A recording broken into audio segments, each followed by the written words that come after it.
주님께서 한 명령을 하시기 위해서 그 이전의 삶을 사셨고 모든 행동을 하셨다. 확실한 사실로 그 이전에 예수님께서 모든 삶, 행동을 그 한 말씀 당부하시려고 행하셨다는 것입니다.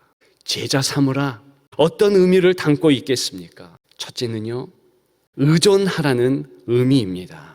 강력한 주님의 이 명령을 마음에 품자. 그 명령과 더불어서 마음에 품을 또 다른 가장 중요한 주님의 말씀이 있습니다. 바로 내가 너희와 항상 함께 있으리라. 독립시키는 것이 아니야. 너희들 더 내게 의존케 하는 것이다. 정경 같은 인생길입니다. 인도자 예수님만 있으면 됩니다. 제자들 그냥 두지 않으셨고 저와 여러분들 인생길에서 그냥 두지 않으십니다. 내 힘으로 살아가는 것이 아닙니다. 주님만 의지하는 거예요. 여러분, 두 번째로 제자 삼으라. 먼저 제자 되라는 것입니다. 너가 계속 제자 되기를 위해서 노력하면 너에게 다른 제자들이 다 붙게 될 것이다. 좋은 결과가 더 좋은 결과로 되풀이 된다는 것이지요. 선순환한다는 것입니다. 역동적인 선순환이 저와 여러분들에게 이루어진다는 거예요. 보면서 제자 된다. 그래서 온전한 제자, 나 먼저 되는 것이 중요하다는 것입니다. 제자 삼으라, 향유하라는 의미입니다. 누릴 향자에 있을 유자예요. 누려서 가진다는 뜻입니다. 주어진 것, 그것 누리면 내 것 된다는 의미 아니겠습니까? 하나님이 우리에게 얼마나 복을 많이 주셨습니까? 하나님 아버지의 트레이드 마크가 사랑 아니겠어요? 예수 그리스도 어떤 은혜를 우리에게 주셨습니까? 죽기까지 죽으신 것이잖아요.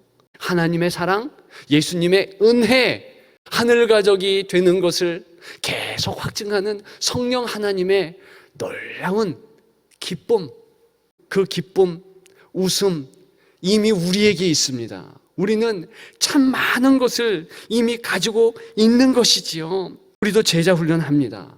넘치고 풍성하게 주신 복을 확인하기 위함입니다. 내게 주신 은혜가 얼마나 큰가? 내가 노력해서 된 구원이 아니고 내가 행함으로 받은 축복이 아니고 하나님께서 나에게 너무나 많은 것을 주셨기 때문에 그것 일일이 손꼽으며 확인하는 것이 사실은 제자 훈련이라는 것이죠. 웃음과 기쁨은 자기 책임이에요. 성도 책임입니다.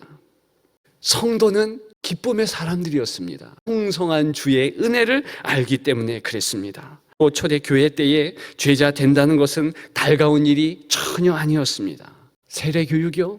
1년 받았습니다. 마지막 세례교육 끝날 때 당신은 예수님이 당신의 주인인 것을 선포할 수 있습니까? 그러면요, 두 손 들고 이띠오스 그랬어요.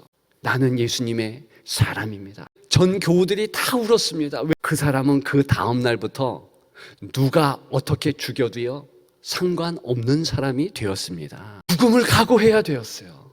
그리스도인은 죽는다는 의미였습니다. 그래서 힘들었지요. 어려웠지요. 그럼에도 불구하고 그들은 당당히 제자 삼을 수 있었습니다. 예수님이 주신 것이 많은, 아버지 하나님이 주신 은혜가 많음으로, 성령 하나님께서 주시는 역사하심이 크므로, 그래서 제자 삼을 수 있었습니다. 일상의 기쁨에 은혜가 넘치기를 주님의 이름으로 축복합니다.